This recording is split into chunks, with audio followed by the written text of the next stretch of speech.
মেঘের খামে আজ তোমার নামে উড়ো চিঠি পাঠিয়ে দিলাম, পড়ে নিও তুমি মিলিয়ে নিও, খুব যতনে তা লিখেছিলাম।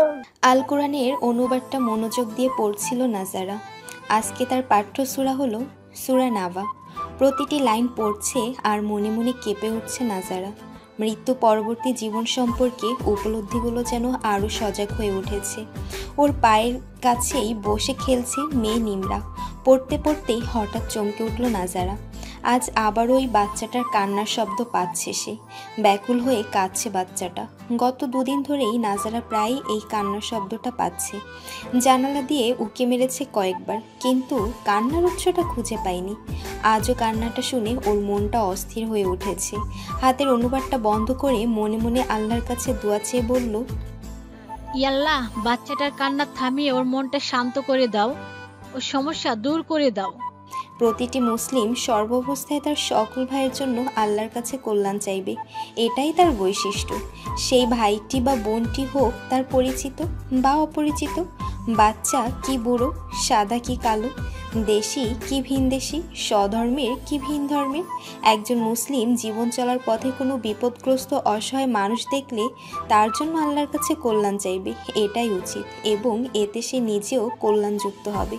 কারণ ফেরেশতারা সেই একই দোয়া তার জন্য আবার আল্লাহর কাছে করবে।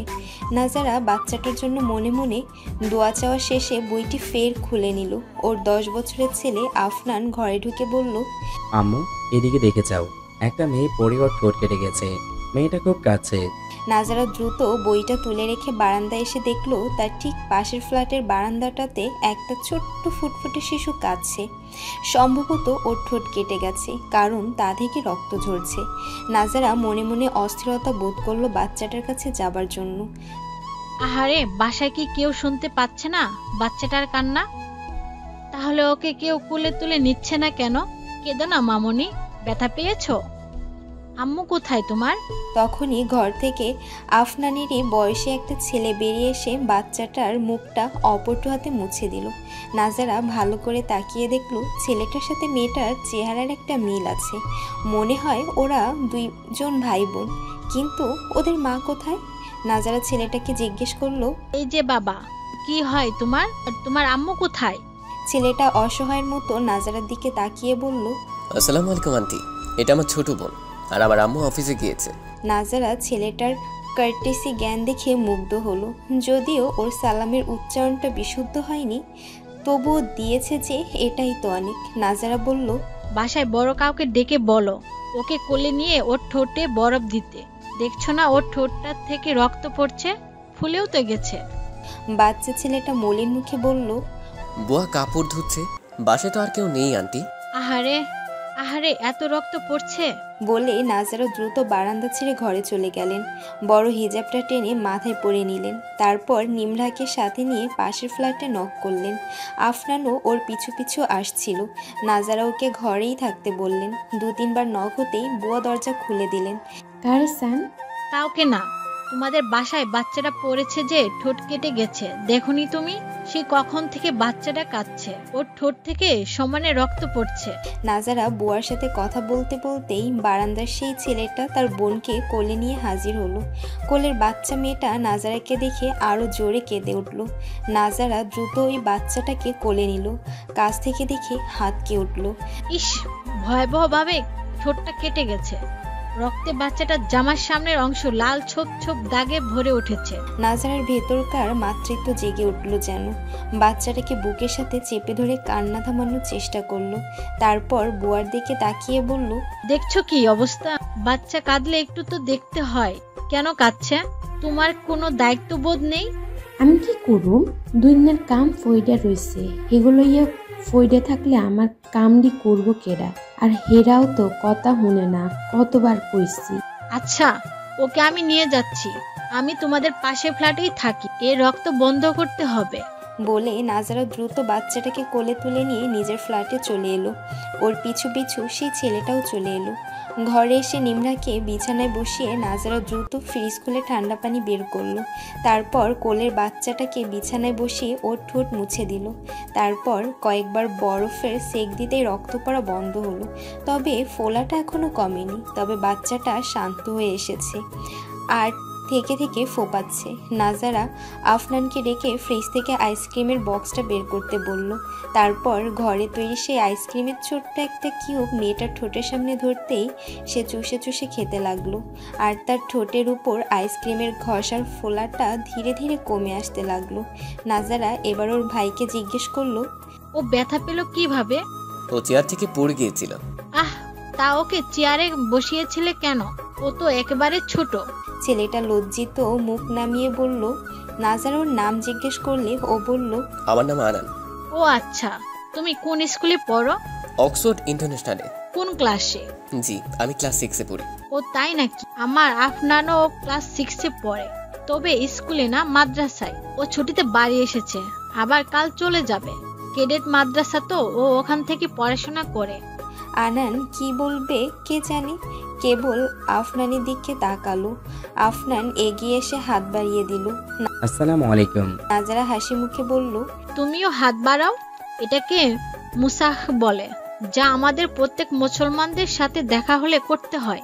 এটাই আমাদের সুন্নত। মুচকি এসে আনানও হাত বাড়ালো, তবে তা হ্যান্ডশেক স্টাইলে, কারণ সে তার বাবাকে মাঝে মধ্যে করতে দেখেছে। তখন আফনান বলল, মুসাফা দু হাতে করতে হয়। আনান বাদ্য ছেলের মতো অপর হাতটিও বাড়িয়ে দিল। আফনান শব্দ করে বলল, ইয়াকফিরুল্লাহ লানা ওয়া লাকুম। আনান ওরটা শুনে নিচেও বলল। নাজারা হেসে বললেন, মাশাআল্লাহ, এই তো শিখে ফেলেছ। আর এই ছোট্ট মামুনিটার নাম কি? ওর নাম সারা। আফনান মায়ের কোলে ছোট্ট মেয়েটার দিকে তাকিয়ে বলল, আম্মু দেখো, যারা ঠোঁটের ফোলাটা একদম কমে গিয়েছে। নাজারা সেদিকে তাকিয়ে বললেন। মাশাআল্লাহ। আনান নিমরাকে দেখিয়ে বলল, ওর নাম কি আন্টি? ও হলো নিমরহ, আমি আদর করে নিমি বলে ডাকি। আনান মাথা নাড়ালো। নাজারা এবার বললেন, তোমরা কি এই বাসায় নতুন এসেছো? আগে তো কখনো দেখিনি। জি আন্টি, আমরা নতুন এসেছি এখানে। দুই ভাই বোন বাসায় সারাদিন একাই থাকো? জি না, বুয়া আছে আর মাঝে মধ্যে নানুমণি এসে থাকে। আম্মু ফিরে কখন? মামনি ফিরতে একেবারে সন্ধ্যা হয়ে যায়, পাপাও তখনই ফেরে। আচ্ছা ঠিক আছে। তোমার ছোট আপু, মানে যারা আমার কাছে থাকো, ও ব্যথা পেয়েছে তো একা হয়তো কানবে, একা হয়তো কান্না করবে। তুমি চাইলে বসতে পারো বা ঘরে যেতে পারো। আন্টি, আমি এখানে থাকতে পারি? নাজারা হেসে বললেন, হ্যাঁ পারো। আনান আফনানের দিকে তাকিয়ে বলল, তুমি আমার বন্ধু হবে? আমার কোনো বন্ধু নেই। আফনান হেসে ওর কাঁধে হাত রাখলো। দুজনে অনেক গল্প করলো।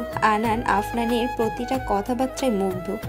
কেমন যেন বড়দের মতো করে কথা বলে ও, আর মাথায় খুব বুদ্ধি। মোটামুটি সারাদিনই ওরা দুই ভাই বোন নাজারার তত্ত্বাবধানে দিন কাটিয়ে দিল। মাঝে একবার বুয়া ডাকতে এসেছিল। ভাত খাইবে না? আনান আফনান আর নিমরাকে নিয়ে খেলায় মশগুল ছিল বলে বুয়াকে ধমক দিয়ে বলল, না, খাবো না, তুই যা এখান থেকে। তখন নাজারা সাথে সাথে ওকে সংশোধন করে দিলেন। ছি বাবা, বুয়ার সাথে এভাবে কথা বলতে হয় না। সে তোমার বড়, আর বড়দের সম্মান করতে হয়। আমাদের রাসূল সাল্লাল্লাহু আলাইহি সাল্লাম বলেছেন, যে বড়দের সম্মান আর ছোটদের স্নেহ করে না, সে আমাদের উম্মত নয়। দেখেছো তো কি ভয়ঙ্কর কথা। তাই সাবধান, বড়দের অসম্মান করলে আল্লাহ নারাজ হন। ওকে তুমি সুন্দর করে বলবে যে আপু তুমি যাও, আমি আসছি। আনান তাই করলো। দেখে নাজারার খুব ভালো লাগলো। ছেলেটার মধ্যে সবকিছু মানার একটা প্রবণতা আছে। অবাধ্যতা করে না, যেভাবে বলা হয় সেভাবেই শিখে নেয়। তবে এটা ভেবে খারাপও লাগলো যে সঠিক তরবিয়তের অভাবে বাচ্চাটা সঠিক আচরণ শিখতে পারছে না। বাচ্চারা সাধারণত বাবা মা এবং আশেপাশের লোকদের যা করতে দেখে তাই শেখে। তাদের হাতে কলমে শেখাতে হয়, সংশোধন করিয়ে দিতে হয়। বাবা মার সঙ্গহারা কত শত শিশু যে আজ ভুল শিক্ষা নিয়ে বেড়ে উঠেছে, তার হিসাব কে রাখে? বিকেলে যারা ঘুমিয়ে পড়লে নাজারা ওকে ওদের বাসায় রেখে এলো আর আনানকে বলল, ওর দিকে খেয়াল রেখো, তোমার আম্মু চলে আসার সময় হয়েছে। Thank you aunty. না বাবা, তুমি থ্যাংক ইউ না বলে জাকান্নাহাল বলার অভ্যাস করবে, কেমন? এটা একটা দোয়া। থ্যাংক ইউটা জাস্ট একটা ভদ্রতা, এতে কোনো উপকার নেই। কিন্তু জাকান্নাহতে অনেক রয়েছে বিরাট উপকার। তুমি আরেকজনের জন্য আল্লাহর কাছে কল্যাণ চাইলে, এটা কি ভালো না? হ্যাঁ জি আন্টি। সন্ধ্যার পরপর এক আধুনিকা মহিলা দরজায় নক করলেন। নাজারা মাগরিবের নামাজ শেষ করে সন্ধ্যার নাস্তার আয়োজন করছিলেন। গেট খুলে ভদ্রমহিলাকে দেখে খানিকটা চমকে গেলেন। চেহারাটা খুব পরিচিত, কিন্তু কোথায় দেখেছে মনে পড়ছে না। নাজারাই আগে সালাম দিল। সালাম দিয়ে জানতে চাইলেন কে তিনি, কোত্থেকে এসেছেন। মহিলাটি কৃতজ্ঞ হেসে জানালো উনি তাদের পাশের ফ্ল্যাট থেকে এসেছেন। নাজারা তাকে ভেতরে স্বাগত জানালো। সে কৃতজ্ঞ কণ্ঠে বলতে লাগলো নাজারার উপকারের কথা, জানালো তার বাচ্চাটা জ্বর এসে পড়েছে ব্যথায়। নাজারার উদ্যোগ না নিলে বাচ্চাটার আরও কত রক্ত ঝরতো কে জানে। বলতে বলতে হঠাৎ তিনি থেমে গিয়ে বললেন, আপা, আপনাকে না আমার খুব চেনা চেনা লাগছে।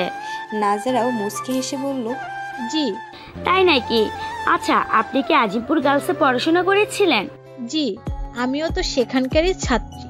আচ্ছা, আপনি এসেছি কোন ব্যাচে বলুন তো? এই 95 এর ব্যাচ। আমিও তো 95। আপনি কোন সেকশনের ছিলেন? আমি তো 10C-তে ছিলাম। তাই নাকি? আমিও তো সিওর ছাত্রী ছিলাম। আমাদের ক্লাস টিচার ছিলেন সালমা আপা। হ্যাঁ, মিলেছে। আচ্ছা, আপনি লাভলি, তনু, বেলা এদের চেনেন? এরা একটা গ্রুপ ছিল। জি, চিনতাম তো। ওদের মধ্যে বেলা মেয়েটার ক্লাস 10-এ থাকতে বিয়ে হয়ে যায়। ঠিক ধরেছেন। ও, এবার তাহলে ঠিকই ধরেছি। আপনার চেহারা এই কারণেই এত চেনা চেনা লাগছিল। আপনার নামটা? আমি নাজারা হোসেন। আপনি বোরকা পরে ক্লাসে আসতেন, তাই না? জি।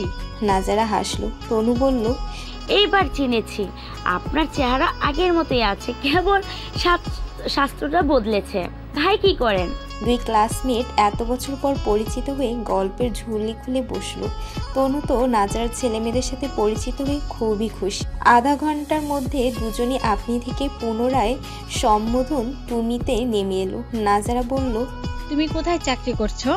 না বানাকে এক্সিকিউটিভ। বাচ্চাদের এভাবে একা রেখে চাকরি করছো? এদের প্রাপ্য হকটা থেকে তো ওরা বঞ্চিত হচ্ছে। কি করব বলো, এখনকার বাজারে দুজন কামাই না করলে চলা মুশকিল। তাছাড়া বাচ্চাদের বেতন, টিচার, কোচিং, সামাজিকতা এসব খরচ পোষাতে গেলে ওর একার বেতন হিমশিম খেতে হয়। তাছাড়া একটু ভালো থাকতে গেলে কিছু বাড়তি আয় তো করতেই হয়। এই যে দেখো, বাড়ি ভাড়া দিতেই তো সব শেষ হয়ে যায়। তাছাড়া লেখাপড়া শিখেছি কি ঘরে বসে থাকতে? নাজারা কোনো জবাব দিল না, কেবল হাসলো। তনু হেসে বলল, তুমি তো বেশ আরামে আছো, 10টা 5টা দৌড়াতে হয় না। কিন্তু এত পড়াশোনা করে তুমি ঘরে বসে আছো, এটা কেমন কথা? আমার এত উচ্চবিলাস নেই তনু। মানুষের চাহিদার কোনো শেষ নেই। আমি অল্পতেই তুষ্ট থাকতে পছন্দ করি। বাচ্চাদের কষ্ট দিতে আমার ভালো লাগে না। এদেরকে তো সময় দেওয়া জরুরি। এটাকে খাটো করে দেখার কোনো উপায় নেই। দুজনে কিছুক্ষণ কথা বলার পর তনু পুনরায় দিনের বেলা সাহায্যের কথা স্মরণ করে সেজন্য কৃতজ্ঞতা জানিয়ে বিদায় নিল। পাশাপাশি অনুরোধ জানালো তার ছেলে মেয়েগুলোর দিকে একটু খেয়াল রাখতে। বুয়াটা মহা ফাঁকিবাজ, কিন্তু এখন ভালো কাজের লোক পাওয়া মুশকিল বলে একে ছাড়ানোও যাচ্ছে না। পরদিন তনু অফিসে যাবার পরপরই দুই ভাই বোন হাত ধরাধরি করে এসে হাজির। নাজারা ওদের দেখে হেসে উঠল। বাচ্চা দুটো মহা আনন্দে সারাটা দিন হেসে খেলে কাটিয়ে দিল। আনান গোসল আর খাওয়া সারতে নিজেদের ঘরে চলে গেল। 1 ঘন্টা পর আবার খেলতে চলে এলো। কয়েকদিন পর আফনানের মাদ্রাসা খুলে গেল। ও মাদ্রাসে চলে গেলে আনানের মনটা একটু খারাপ হয়ে গেল। আফনানের সঙ্গ ওর খুব ভালো লাগে, নিরেট নির্ভেজাল। প্রতি সপ্তাহে ও মনে মনে বৃহস্পতিবার অপেক্ষায় থাকে, কারণ সেদিন আফনানের বাড়ি ফিরবে। আফনান বৃহস্পতিবার বাড়ি আসে, আবার শনিবার দিন সকালে চলে যায়। যে দুদিন আফনান এ বাড়িতে থাকে সেই 2 দিন আনানের আনাগোনা বেশি থাকে এ বাড়িতে। আফনান চলে গেলে আনানও নিজের ঘরে নিজের পড়াশোনা, কম্পিউটার নিয়ে ব্যস্ত থাকে, কারণ যারা আর নিমরার সাথে ওর খেলতে তেমন ভালো লাগে না। ওর আফনানের সাথে বিভিন্ন বিষয় নিয়ে কথা বলতে, খেলতে এবং সময় কাটাতেই বেশি ভালো লাগে। দেখতে দেখতে ওরা বন্ধুর মতো বেড়ে উঠতে লাগলো এবং আনানের ভেতরে ধীরে ধীরে দিনী চেতনা তৈরি হতে লাগলো। সে এখন সব কিছুই আফনানের মতো করে দেখার এবং করার চেষ্টা করে। ও ওর পরিবর্তন ওর বাবা মার চোখে তেমন ধরা পড়ল না, কারণ তারা সকালে বেরিয়ে গিয়ে রাতে বাড়ি ফেরেন। ছেলেদের মনোজগতের পরিবর্তনের খবর তাদের কাছে তখনও পৌঁছায়নি। তারা চরমভাবে বিস্মিত হলেন যেদিন আনান তার জন্মদিন না করার সপক্ষে নিজের সিদ্ধান্ত জানালো। তনু প্রতি বছরের মতো এবারও ছেলের জন্মদিনের আয়োজন করার প্রস্তুতি নিচ্ছিল। রাতে ছেলেমেয়েদের সামনে স্বামীকে বাজার করার কথা বলছিল। তখনই আনান স্পষ্ট স্বরে জানিয়ে দিল সে এবছর তার জন্মদিন করবে না। শুধু এবছরই না, আগামী কোনো বছরেই সে তার জন্মদিন পালন করবে না, কারণ একটা মুসলিম কালচারের অন্তর্ভুক্ত না এটা সম্পূর্ণ বিজাতীয় রীতিনীতি। দেখা গেল যারাও ভাইয়ের সাথে সম্পূর্ণ একমত। আনানের বাবা অবাক হয়ে বললেন, জন্মদিন তো সবাই করে, এটা কোনো নির্দিষ্ট কালচার কেন হবে? আনান শান্তভাবে বলল, না বাবা, জন্মদিন মুসলিমদের কালচার না। আনানের বাবা সেজান বললেন, যদি বিজাতীয় কালচার হয় তো হোক, আমাদের করতে সমস্যা কি? সমস্যা অনেক। প্রধান সমস্যা হচ্ছে নবীজি সাল্লাল্লাহু আলাইহি ওয়াসাল্লামের কথা অস্বীকার বা অবহেলা করার গুনাহ হবে। তাছাড়া বাকিরা তো আমাদের মতো আকিকা করে না, রমজানে রোজা রাখে না, বাৎসরিক যাকাত দেয় না, তাহলে আমরা কেন ওদের মতো জন্মদিন করব আর ওদের কালচার ফলো করব? আনানের কথা শুনে সেজানের দায়িত্ববোধ জেগে উঠল। সে থমথমে মুখে বলল, ও এখন বড় হচ্ছে, কাদের সাথে মিশছে খেয়াল করো। এসব কথাবার্তা কোথা থেকে শিখছে? এত বছর জন্মদিন করে এসেছে, না করলে মারামারি ফাটাফাটি করে এসেছে। সে ছেলে আজ সুবোধ বুদ্ধি নিয়ে বলছে জন্মদিন করব না, এটা তো বিস্ময়কর। ব্যাস এ পর্যন্তই। তনুও আর গা করেনি। জন্মদিনের গিফট সে টাইম মতো ঠিকই ছেলেমেয়েদের হাতে ধরিয়ে দিয়েছে। পুত্রকন্যাকে চোখে চোখে দেখে রাখা তনু কিংবা সেজানের ধাতে নেই। সন্তানের আবদার পূরণ করার মধ্যেই তাদের মাতৃত্ব আর পিতৃত্ব নিহিত। তাদের কাছে দায়িত্ব বলতে বছরে একবার ছেলেমেয়েদের রিপোর্ট কার্ড দেখাকে বোঝায়, যেখানে কোনো সাবজেক্টে কম নাম্বার পেলেই সেই সাবজেক্টে আরেকটা টিচার বাড়িয়ে দেবার নামই তাদের কাছে দায়িত্বশীলতা। পুত্রকন্যার জন্মদিন না করতে চাইলেও সেজান আর অনু নিজেদের বিবাহিত জীবনের সিলভার জুবিলি করতে পিছপা হয়নি। প্রতি বছরই ছোটোখাটো করে এটা পালন করে, কিন্তু এবছর তাদের বিবাহিত জীবনের 25 বছর পূর্ণ হতে চলেছে। তাই বেশ ঘটা করে পালন করার ইচ্ছাতেই বিরাট আয়োজন করেছে সেজান দম্পতি। তনু নিজে দাওয়াতের কথা নাজারাকে বলতে গেল, সে বিনয়ের সাথে তা প্রত্যাখ্যান করে। তনু কথা বাড়ায় না, কিন্তু বিষয়টা আনানের কষ্টের কারণ হয়ে দাঁড়ায়। আগে সে অনেক কিছু বুঝতো না, গত কয়েক বছরে সে একটু একটু করে বুঝেছে মা কেমন হয়, সংসারে তার ভূমিকা কী, বাবা কেমন হয়। নাজারা আন্টি তার চোখে মায়ের এক মূর্ত প্রতীক, যেটা সে নিজের মায়ের কাছে কোনো দিনই পায়নি। আনান এবছরই ঢাকা বিশ্ববিদ্যালয়ে ভর্তি হয়েছে, তাই তাকে কারো বুঝিয়ে দিতে হবে না যে কোনটা ভালো কোনটা মন্দ। সে খুব ভালো করেই বোঝে মেয়েদের কেমন হওয়া উচিত। তার কলেজের বান্ধবীরা যেখানে সেজেগুজে ওর মনোযোগ পাওয়ার জন্য অধীর আগ্রহে অপেক্ষা করে, সেখানে ওকে নিমরার পায়ের পাতাটা দেখার জন্য দিনের পর দিন বারান্দার চেয়ারটাতে বসে থাকতে হয়েছে। কারণ যেদিনই নিমরার কৈশোরে পদার্পণ করে সেদিন থেকেই ও টের পায় নিমরা ধীরে ধীরে কেমন গুটিয়ে যেতে শুরু করেছে। আগে একসাথে খেলতে বসতো, তখন নানা বাহানায় ঘর ছেড়ে বেরোতো না, সামনে আসতো না। আন্টিও বিষয়টি সযত্নে এড়িয়ে যান। অনেক পর একদিন যখন আনান ইচ্ছে করেই নিমরাকে দেখতে পাবার একটা বাহানা তৈরি করে নাজারার আন্টিকে বলল নিমরাকে ডেকে দিতে, সেদিনই তিনি অত্যন্ত ভদ্রভাবে আনানকে বারণ করে দিয়ে বলেছিলেন, আনান ও আফওয়ান বলে লজ্জিত মুখে নিজের ঘরে চলে এসেছে। সরির বদলে আফওয়ান শব্দটা আনান আফনানের কাছে থেকেই শিখেছে। সেদিনই আনান হাড়ে হাড়ে টের পেয়েছে এ জীবনে সে আর কোনো দিনই নিমরাকে দেখতে পাবে না, কখনো না। আর এই বোধটা যেন ওকে কাবু করে ফেললো। নিমরা যখন আপাদমস্তক বোরকাবৃত্ত হয়ে মাদ্রাসা যায়, তখন আনান নিজের ঘরে জানালা দিয়ে ওকে চলে যেতে দেখে মনে মনে একটা কথাই আওড়ায়, যে কথা কেবল সে আর তার রবই জানেন। গত কয়েকদিন ধরেই বিষয়টি নিয়ে চিন্তা করছে আনান। মায়ের সাথে বিষয়টা নিয়ে কথা বলতে চাচ্ছে, কিন্তু কিভাবে বলবে ভেবে পাচ্ছে না। মায়ের সাথে তার সম্পর্ক এমন কিছু বন্ধুত্বপূর্ণ নয় যে অকপটে মনের কথা বলে ফেলবে, কিন্তু না বললেও যে উপায় নেই, পরে দেখা যাবে সব এলোমেলো হয়ে গেছে। অত্যন্ত এ ব্যাপারে কোনো ঝুঁকি নিতে চায় না আনান। এসব ভাবতে ভাবতেই রিক্সা গলির ভেতর প্রবেশ করলো। গলি দিয়ে ঢুকতেই কয়েকটা বাড়ির পরেই আনন্দের বাসাটা। রিকশায় বসেই প্রতিদিনের অভ্যাস মতো চোখ চলে গেল দোতলার জানালাটার দিকে। আনান জানে ওটা নিম্নার রুম, তবে ওকে কখনো দেখেনি আনান। কালে ভদ্রে কদাচিৎ ওকে এক পলক দেখা যায়, নইলে সবসময় ভারী পর্দার দেওয়াই থাকে। আজ আনানের সৌভাগ্য বলতে হবে, তাকাতেই নিমরাকে দেখতে পেল। সে পর্দাগুলো সমান করে টেনে দেবার এক ফাঁকে স্বাভাবিকভাবেই বাইরে তাকিয়েছিল, আর তখনই চোখ পড়ে যায় আনানের উপর। দ্রুত হাতে পর্দা টেনে দেয় নিমরা। আনান কেবল একটা দীর্ঘশ্বাস ফেলে, আর একটু এগিয়ে রিক্সা থেমে গেলে নেমে পড়ে আনান। পকেট থেকে মানি পার্স বের করতে গিয়ে লক্ষ্য করলো রাস্তার মোড়ে দাঁড়ানো একটা ছেলে কৌতূহলী দৃষ্টিতে নিমরার জানালার দিকে বারবার তাকাচ্ছে। আনান রিক্সা ভাড়া মিটিয়ে ব্যাগটা কাঁধে তুলে ছেলেটির দিকে এগিয়ে যায়। ছেলেটির কাছাকাছি গিয়ে সে নিজেও জানালার দিকে তাকায়। জানালায় পর্দা দেওয়া। আনান চোখ ফিরিয়ে ছেলেটির দিকে তাকায়। ছেলেটি আনানের ভাবভঙ্গি দেখে সপটে পড়ার মতলব করেছে। পা বাড়াতেই আনান থামালো ওকে। কি ব্রাদার, ওই জানালায় কি খোঁজেন? কোন জানালায়? কোন জানালা জানেন না? আনানের কণ্ঠে রাগ না ব্যঙ্গ ঠিক বোঝা গেল না, তবে ওর চেহারা লালচে হয়ে উঠেছে। আপনি কে? আমাকে এসব জিজ্ঞেস করছেন কেন? এটা রাস্তা, পাবলিক প্লেস, যে মন চায় আসবে, যাবে, দাঁড়াবে। আপনি প্রশ্ন করার কে? কথা ঠিক, এটা পাবলিক প্লেস। দাঁড়ান, চায় বসেন, সমস্যা নেই, বাট ওই জানালা বাদ দিয়ে তাকাবেন, এটা আপনার জন্য ভালো হবে। Goat that? ছেলেটা কিছুটা নার্ভাস হলেও কথাটা শুনে ফট করে মন্তব্য করে বসলো। কেন ভাই, আপনার কি কিছু লাগবে নাকি? আনান চলে যাচ্ছিল, ছেলেটার কথা শুনে ঘুরে তাকালো। লাগলে আপনার কোনো সমস্যা? ছেলেটা আর কোনো জবাব দিল না। আনান বাড়ির দিকে হাঁটা ধরল। মনটা খারাপ হয়ে গেল ওর।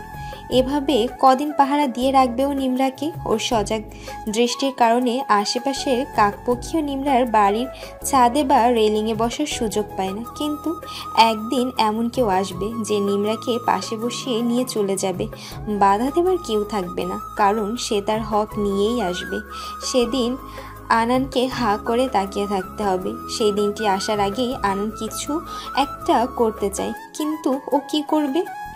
ও আঙ্কেল আন্টি কি ওকে নিমরার দায়িত্ব দেবে? ও কি সেই উপযুক্ত? যদি না দিতে চাই কি করবে আনান? মাথাটা ব্যথা করছে আবার। ইদানিং এই ভাবনাটা ওকে বেশ চিহ্নিত করে রাখছে। সিঁড়ি দিয়ে উঠে বাসার গেটের সামনে এসে বেল বাজাতেই পাশের বাসার গেটটা খুলে গেল। ভেতর থেকে নিমরার বাবা আসাদ আঙ্কেল বেরিয়ে এলো। আনান তাকে সালাম দিলেন। তিনি লম্বা উত্তর দিয়ে হাসি মুখে মুসাফা করলেন। এইমাত্র ফিরলি ভার্সিটি থেকে? জি আঙ্কেল। আচ্ছা, বিশ্রাম টিশ্রাম নিয়ে রাতে একটু দেখা করিস তো বাবা, তোকে একটু দরকার। জি আচ্ছা আঙ্কেল। আলমগীর ঘেটে ঘেটে যারা সুন্দর একটা 3 পিস খুঁজে বের করলো, তারপর সেটা পরে দ্রুত তৈরি হয়ে মায়ের রুমে এলো। তনু অফিস থেকে ফিরে খানিক বিশ্রাম নিয়ে অফিসের কাজ নিয়ে বসেছে। সে যারাকে দেখে বলল, সেজে গুজে কোথায় যাওয়া হচ্ছে শুনি? দূরে কোথাও না মামুনি, পাশের ফ্ল্যাটে। আজ নিমরাকে দেখতে আসার কথা। সব ঠিক থাকলে আজই পাকা কথা হয়ে যাবে, বলা তো যায় না, যদি আকদি হয়ে যায়। তাই আমি ফুল প্রিপারেশন নিয়েই যাচ্ছি। তা বুঝলাম, সবই ঠিক আছে, কিন্তু 24 তারিখে তোমার মেডিকেলে ভর্তি টেস্ট, ভুলে যেও না যেন। আমি জানি ইউ আর দ্য জিনিয়াস, তুমি পরীক্ষা দিলেই ফার্স্ট হবে, তবুও তোমাকে ওয়ার্ন করতে চাচ্ছি যে অনেক সময় সচিন তেন্ডুলকারও খেলতে গেলে গোল্ডেন ডাকে আউট হয়ে যায়। তাই সাবধান মামুনি, I don't want to take any risk. বেড়াতে যাচ্ছ যাও, তবে একটা একটু খেয়াল রেখো। তোমাকে নিয়ে তোমার বাবা এবং আমার অনেক স্বপ্ন যে তুমি ডাক্তার হবে, সো প্লিজ মাইন্ড ইট।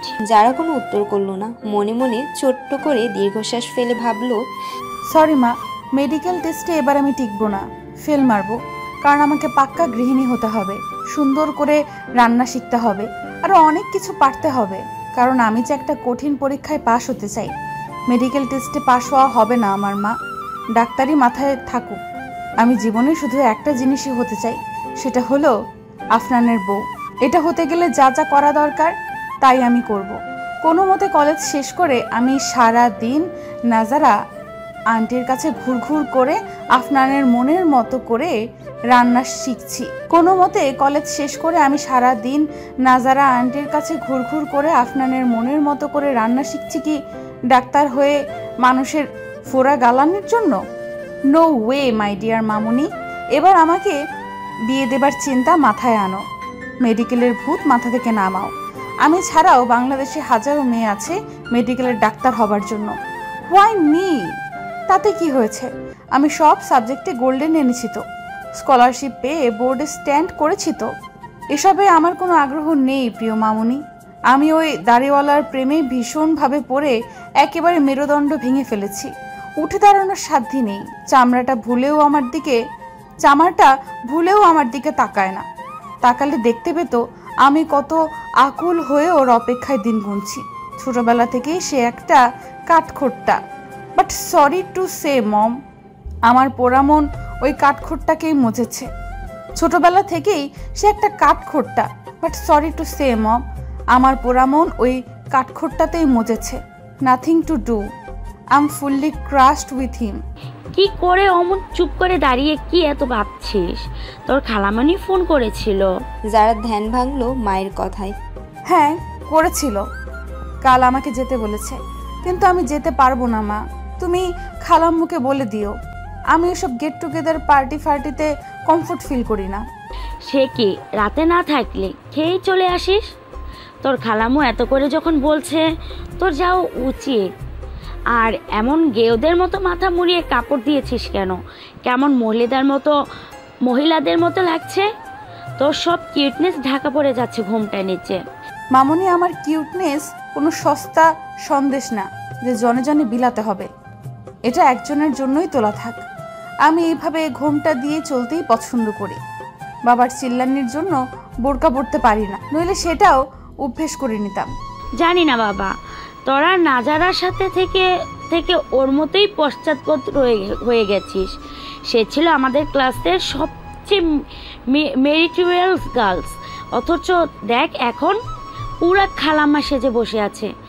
জীবনটাই বৃথা। জীবনে সফলতা কিসে সেটাই তো জানলে না মা। ব্যর্থতা মাপবে কি দিয়ে? হয়েছে, আর পাকনামো করতে হবে না। যেখানে যাচ্ছিলি যা, তুই কি ওদের ঘরে থেকে খেয়ে আসবে? মা, নাজারা আন্টি আমাকে না খাইয়ে ছাড়বে ভেবেছ? কখনো ছেড়েছে? বরং দেখো, তোমার আর বাবার খাবারও পাঠিয়ে দিতে পারে। দিলে তো ভালোই হয়, আমার এখন রাতে ইচ্ছে হচ্ছে না। বলল, চোখ থেকে চশমাটা খুলে গলায় ঝুলিয়ে দিল তনু। যারা এত্রপায়ে চলে গেল। পাশের গেটে নক করলো। গেট খুললো আফনান। যারাকে দেখেই চোখ নামিয়ে ভেতরে চলে গেল। যারার মনের আকাশে তখন হাজারো আতশবাতি ফুটছে। আপন মনেই জিভ বের করে ভ্যাংচালো। খাটাস একটা, ভুল করে একটু তাকায় না। যেখানে ওর বাড়ি ফেরার দিনগুলো যারার আঙুলের কর ব্যথা হয়ে যায়। যাক, আজ যে এসেছে এই ঢের। চোখে না দেখা দিক, মন তো জানে সে আমার আশেপাশেই আছে। যারা মনে মনে গুনগুনিয়ে গেয়ে উঠল, ঘর আয়া মেরা পরদেশি, পেঁয়াজ বুঝি মেরি আখি দিঘি। আনান আঙ্কেলের ঘরের সামনে এসে টোকা দিল। আসসালামু আলাইকুম আঙ্কেল, আসবো? কে রে, আনান এসেছিস? ভিতরে আয় বাবা। হ্যাঁ জি আঙ্কেল, ডেকেছিলেন তখন? আর হ্যাঁ, হঠাৎ করে এটা হয়ে গেল বুঝলি।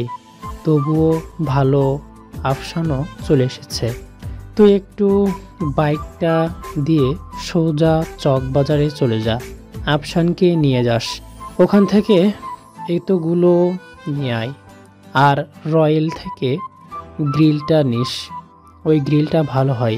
এমন হুট করে এরা আসছে, কি আর করব, কিনে খাওয়ানো ছাড়া তো উপায় নেই। তোর আন্টি অবশ্যই ঘরে করতে চেয়েছিল বলে যারা আর নিবরা আছে সাহায্য করার জন্য। আমি মানা করলাম। মেয়েটার বিয়ে, ওকে কোন আক্কেলে রান্নাঘরে বসাই তুই বল। আনানের মনে হলো ও যেন ওর নিজের জায়গায় দাঁড়িয়েই আছাড় খেলো। কি বললো আঙ্কেল? বিয়ে কার? ও আল্লাহ, নিমরার বিয়ে? আনানের মনে হলো ও শুনতে ভুল করেছে, তাই শিওর হবার জন্য ইতস্ত করে আরেকবার বলল, বিয়ে কার আঙ্কেল? আমার নিবরা ছেলে খুবই ভালো, বয়সে ওর থেকে সামান্য বেশি, তবে ভালো স্কলার ছেলে, ইসলামিক স্টাডিজের ওপর মাস্টার্স, কুরআনিক সায়েন্সের উপরে পিএইচডি করেছে।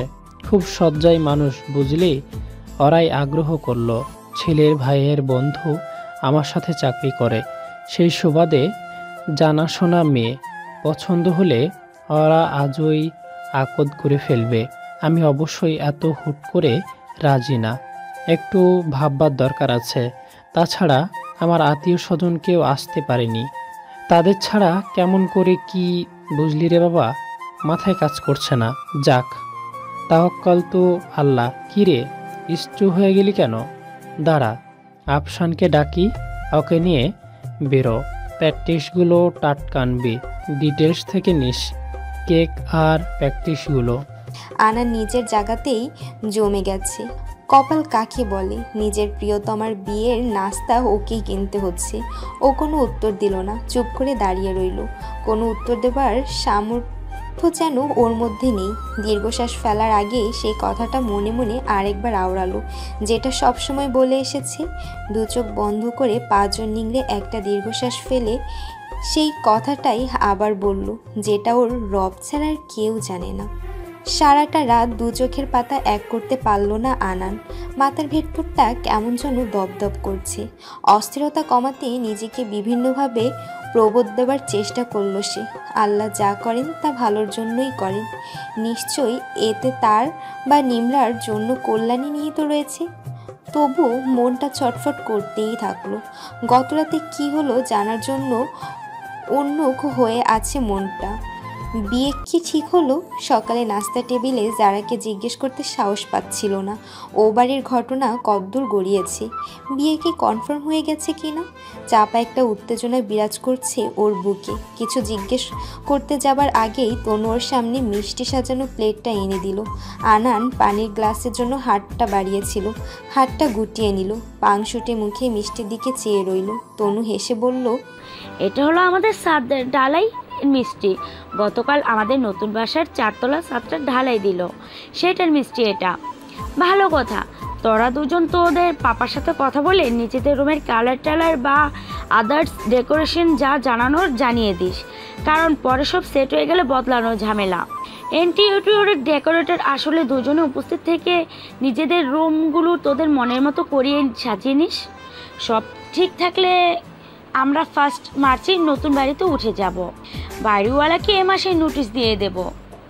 যারা অবাক হয়ে বলল, আমরা ওই বাড়ি ছেড়ে দেব? নয়তো কি, সারা জীবন কি পরের বাড়িতে পড়ে থাকবো নাকি? এত কষ্ট করেছি কি এই জন্যই যে নিজেদের একটা মাথা গোঁজার ঠাঁই হোক। যারা আর কিছু বলল না, নিজের নাস্তা শেষ করলো। আনান দীর্ঘশ্বাস ফেলে মিষ্টির একটা কোনা ভেঙে মুখে দিল। যাক, এটা তাহলে নিমরার বিয়ের মিষ্টি না, কিন্তু বাড়ি ছেড়ে দিল তো এখান থেকে চলে যেতে হবে, নিমরা থেকে দূরে চলে যেতে হবে ওকে। আনানের ভেতরটা ভাঙচুর শুরু হলো। সব কিছু ধীরে ধীরে ওর নিয়ন্ত্রণের বাইরে চলে যাচ্ছে। আনান তনুর দিকে তাকিয়ে বলল, মামুনি, আজ তোমার অফিস নেই? ছুটি নিয়েছি। কেন রে? তোমার সাথে একটা জরুরি কথা ছিল। কি বলবি, বলে ফেল। না, পার্সোনালি বলবো। আনানের এক কথায় যারা একবার ওর দিকে তাকিয়ে উঠে পড়ল। মামুনি, আমি একটু নাজার আন্টির সাথে মার্কেটে যাব। আন্টি গতকালই রাতে বলে রেখেছেন। আচ্ছা ঠিক আছে, যা। বলে তনু কাপে চা ঢেলে ছেলের দিকে এগিয়ে দিয়ে বললেন, নে তোর চা, এবার কি বলবি বল। আনান কিছুক্ষণ উৎসুক করে তারপর কোনো ভূমিকা ছাড়াই সরাসরি বলল, মামুনি, আমি নিমরাকে বিয়ে করতে চাই। তনু আরেকটা কাপে চা ঢালতে নিচ্ছিল। আনানের কথাটা শুনে ওই ভঙ্গিতেই আটকে গেলেন। আস্তে করে টিপট রেখে ছেলের দিকে পূর্ণ দৃষ্টিতে তাকালেন। কি বললি? আনান এবার আত্মবিশ্বাস নিয়েই কথাটা রিপিট করল। তনু মুখ খুলতে গিয়েও কিছুক্ষণ নীরব রইলেন, তারপর অবাক হয়ে বললেন, তোর কি মাথা ঠিক আছে? Have you got match? নিমরাহকে বিয়ে করবি মানে? মানে ভেরি সিম্পল, বিয়ে করতে চাই মানে বিয়ে করতে ইচ্ছুক নিমরাকে, ব্যাস। এসব কি বলছিস তুই? প্রথম কথা, তোর লেখাপড়া এখনো শেষ হয়নি। দ্বিতীয়, ওদের পরিবারের সাথে আমাদের কোনো দিক দিয়েই মেলে না। একসাথে দীর্ঘদিন ধরে ভাড়া আছি বলে সোশ্যাল স্ট্যাটাস তো আর মিলে যায়নি। নিজেদের কিছু সুবিধার্থে আমরা এখানে এতদিন ভাড়া ছিলাম, কারণ এখান থেকে আমাদের দুজনেরই যাতায়াতের সুবিধা ছিল। তাছাড়া এই বাড়িওয়ালাটা ভালো ছিল বলেই এসব কারণেই এখানে থাকা। 2 দিন পর আমরা নতুন বাড়িতে উঠবো, উঠেই হয়তো গাড়িটা কিনে ফেলবো। তারপর যারা মেডিকেল বা বুয়েটে ঢুকবে, তুই কত ভালো একটা সাবজেক্ট নিয়ে পড়াশোনা করছিস, তোদের দুজনকে নিয়ে আমার কত স্বপ্ন। তোর বাবা আর আমি গত 1.5 যুগ ধরে চাকরি করে টাকা সঞ্চয় করেছি কেবল তোদের দুজনকে প্রতিষ্ঠিত করার জন্য, ঢাকা শহরে নিজেদের একটা ঠিকানা বানানোর জন্য। আর মাত্র কয়টা দিন, তারপর আমাদের স্ট্যাটাস কোথায় গিয়ে দাঁড়াবে সেটা বুঝিস তুই? নিমরাহ একটা বিয়ে করতে চাওয়ার মতো মেয়ে হলো, লোকাল একটা মাদ্রাসা পাশ করেছে, গৃহবন্দী একটা মেয়ে। এদের যোগ্যতা হলো কাঁথা সেলাই করা আর আরবি পড়াতে প্যারা। সোশ্যাল স্ট্যাটাস সম্পর্কে বিন্দু মাত্র ধারণা নিয়ে এদের। কি মনে করে তুই এই কথা বললি? আত্মীয় স্বজনদের কি বলে মুখ দেখাবো? আরে তোদের 2 ভাই বোনের পিছনে মানুষ লাইন দেবে 2 দিন পর, এখনই তো দিচ্ছে, কিন্তু আমি পাত্তা দিচ্ছি না। এই তো সেদিন লুনা ভাবি যারার জন্য একটা এমপির ছেলের বিয়ের প্রস্তাব এনেছে, সব মানা করে দিয়েছি। বলছি আগে ডাক্তারি পাশ করবে, প্রতিষ্ঠিত হবে তারপর। আর তুই কিনা বলছিস। মামনি, তোমাকে কিভাবে বললে তুমি বুঝবে জানি না। তোমার কাছে আমাদের 2 ভাই বোনের সুখের চেয়ে সোশ্যাল স্ট্যাটাসের চিন্তা বেশি। তুমি আমাদের এখানে থাকার সুবিধার কথা উল্লেখ করতে গিয়ে বলেছো যে তোমাদের অফিসের যাতায়াতের সুবিধা, বাড়িওয়ালা ভালো ইত্যাদি। তুমি তোমার সবচেয়ে বড় সুবিধাটা স্কিপ করে গেছো, যার কারণে তুমি গত 15 বছর ধরে এই বাসা ছেড়ে অন্য কোথাও যাওনি। সেটা হলো এখানে আমাদের পাশেই নাজারা আন্টিদের বাসা। দিনের পর দিন তোমার অনুপস্থিতিতে তিনি আমাদের 2 ভাই বোনকে মায়ের স্নেহে আগলে রেখেছেন। তুমি আমাদের তোমার মাতৃ স্নেহ থেকে বঞ্চিত করে টাকার পাহাড় গড়েছ। আর নাজারা আন্টি আমাদের সেই অভাবটুকু নিঃস্বার্থভাবে পূরণ করার চেষ্টা করেছেন। আমরা 2 ভাই বোন কতটুকু সুসভ্য হয়ে বেড়ে উঠতাম তা বোঝা যেত যদি না তোমাদের দুজনের অনুপস্থিতিতে বন্ধু আর বান্ধবীদের নিয়ে খালি ঘরে আড্ডা বসাতাম। আমার এখনও মনে আছে, যারা বেশি কান্নাকাটি করতো বলে রাহেলা বুয়া ওকে ছাদে নিয়ে ফেলে দেবার ভয়ে দেখি কান্না থামাতো। নাজারা আন্টি থাকায় সসেটা বন্ধ হয়েছে। আমি নিজে কতভাবে হ্যারাস্ট হয়েছি তা মা হয়ে তুমিও জানো না, কোনোদিন জানতেও চাওনি। লজ্জায় কোনোদিন তোমাকে বলিনি। আজ শোনো, রাহেলা বুয়ার মেয়ে আমার সাথে। শাট আপ আনান, বিহেভ ইউরসেলফ। এসব কি শুরু করেছিস তুই? শুনতে চাচ্ছ না কেন মামনি? তোমার গাড়ি বাড়ি কিসের উপর দাঁড়িয়েছে তা শুনবে না? একদিন খালি বাড়িতে রাহেলা বুয়া একটা বাজে লোককে ঢুকতে দিয়ে আমাদের 2 ভাই বোনকে এক রুমে আটকে রেখে সে ওই লোকটার সাথে। Anan, I said just stop, would you? আমরা 2 ভাই বোন নষ্ট হয়ে যায়নি, বকে যায়নি, গার্লফ্রেন্ড বয়ফ্রেন্ড নিয়ে মাস্তিতে ভেসে যায়নি, তা শুধুই নাজারা আন্টির কারণে। তিনি যেদিন আমাদের জীবনে আসলেন সেদিন থেকে আমাদের সব কিছু সুন্দরভাবে চলতে শুরু করলো। আমাদের জীবনের প্রয়োজনীয় মুহূর্তগুলোতে আমরা তোমাদের পাইনি মামনি। আমরা সকল আদব কায়দা সভ্যতা পব্যতা শিখেছি নাজারা আন্টির কাছ থেকে। আর মনে রেখো, তোমার টাকার দিকে তাকে তিনি নিজের ছেলে মেয়েকে লেলিয়ে দেননি। আমরাই বরং নিজেদের অবলম্বন হিসেবে নাজারা আন্টির সুস্থ সুন্দর সুগঠিত পরিবারের অংশ হবার আকাঙ্ক্ষা পোষণ করেছি মাত্র। কাল যদি যারা বলে সে আপনাকে ভালোবাসে, তাহলে আমি একটু অবাক হব না। It will B a good decision. কিসের এত দম্ভ তোমার মামনি? তনু অবাক হয়ে ছেলের দিকে তাকিয়ে রইলেন। আনান চায়ের কাপ ঢেলে উঠে দাঁড়াতে গেলে তনু ধীরে ধীরে বললেন, নিমরার বিয়ের কথা পাকা হয়ে গেছে, আগামী পরশুদিন আকদ হবে। আশা করি তুমি পরিস্থিতির গুরুত্ব বুঝবে। সব কিছুর একটা মানানসই ব্যাপার আছে, আবেগ দিয়ে দুনিয়া চলে না। B practical.